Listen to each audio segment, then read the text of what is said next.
MHT-CETचे ॲस्पायरंट्स की बोर्डचे ॲस्पायरंट, नक्की तुम्ही कोण आहात? मला तर काही समजेना तुम्हाला काय म्हणावं. सर CETचा अभ्यास करायला गेलो की बोर्डाचं प्रेशर येतं, कारण तिथे आम्हाला पास व्हायचं आहे, आणि बोर्डचा अभ्यास करायला गेलो तर CETचं टेन्शन येतं, कारण CETच्या मार्क्सवर COEP VJTI सारखे कॉलेजेस मिळणार आहे. मग आता आपल्याला काय मार्ग काढावा लागेल? तर सगळ्यात पहिले तुमचे टार्गेट्स, परीक्षांकडनं अपेक्षा क्लिअर असल्या पाहिजे. बोर्ड्सला मला महाराष्ट्रात टॉप करून काहीही मिळणार नाहीये, म्हणून तिथे तेवढं फोकस न करता CETला वेळ द्या, कारण तिथे जर तुम्ही चांगला पर्सेंटाईल आणला तर चांगल्या कॉलेजेसच्या चांगल्या ब्रांचेस पक्क्या आहेत आपल्या.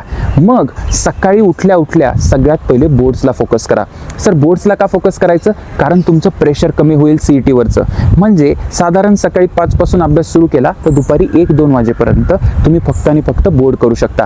त्याच्यानंतर तुम्हाला काय करायचे, जे बोर्डचे चॅप्टर आपले झालेले आहेत तर त्याच्यावर CETनी मागच्या 5 वर्षात किती PYQ आणि कसे विचारले, कुठल्या फॉर्म्युल्याजवर विचारले ते तुम्ही सॉल्व्ह करा.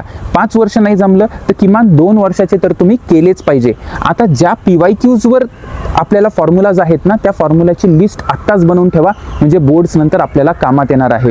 त्याच्या पुढे जाताना जसं आपली प्रिलिम्स येणार किंवा बोर्डचे प्रॅक्टिकल्स असतील तर त्यावेळेस तुमचा CETचा अभ्यास होणार नाही. So be comfortable with that.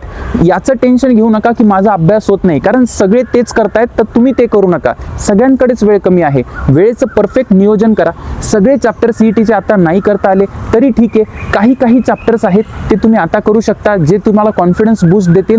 आणि उरलेले चॅप्टर्स आपण आपली 22-23 तारखेला जेव्हा आपला शेवटचा पेपर होईल आणि वोकेशनलला जेव्हा गॅप राहील आपल्याला, तिथून आपण CETचा परत चांगला अभ्यास सुरू करू शकतो. असंच अभ्यास करत राहा. All the best.